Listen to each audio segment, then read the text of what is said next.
Ayan po, kalsada na po natin yan. Yan po ang sentro ng barangay natin, Santo Niño. Ito po, sako po itong lupa na ito. Makakapasok po ang sasakyan. Ayusin lang po ang daanan. Ito po yan.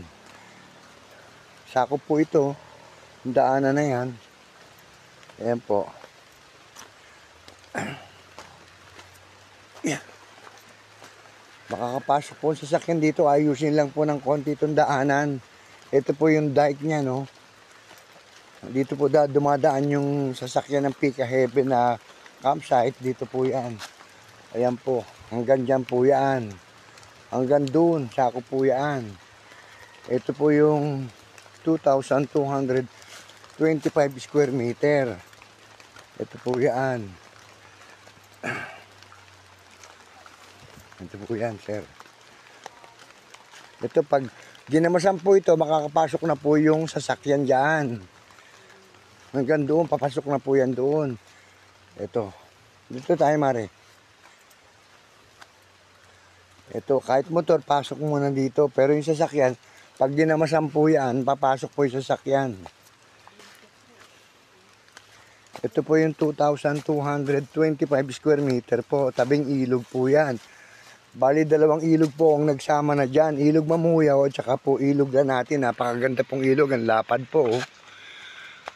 Ayan po ang ilog. Ayun, ikakabili lang po yun. Ginawa pong campsite po yun doon. Ang ganda ng ilog po natin dito. Ito pong dike na to, itutuloy po yan para po dumiretso hanggang doon. Itong dike na ito, yan po. Puputulin ko lang po muna tapos papasok tayo sa loob. Itutuloy ko po uli. Papasok na po kami sa loob. Pag nagamasan po ito, pasok po yung sasakyan dito. Ito po yan, yung 2,225 square meter. May papel po ito sa barangay. Ito po yan. Yan po. Ayan po ang bahay. May CR sa baba, may CR din po doon sa taas. Bali, dalawa po ang CR niyaan. Malawak po ito. Hanggang dyan po yan, no? Hanggang dyan po yan, sir. Opo. Ito po ang deep well na poso. Buhay po yan. Ito, may CR pa dito. At may CR pa rin sa loob po doon.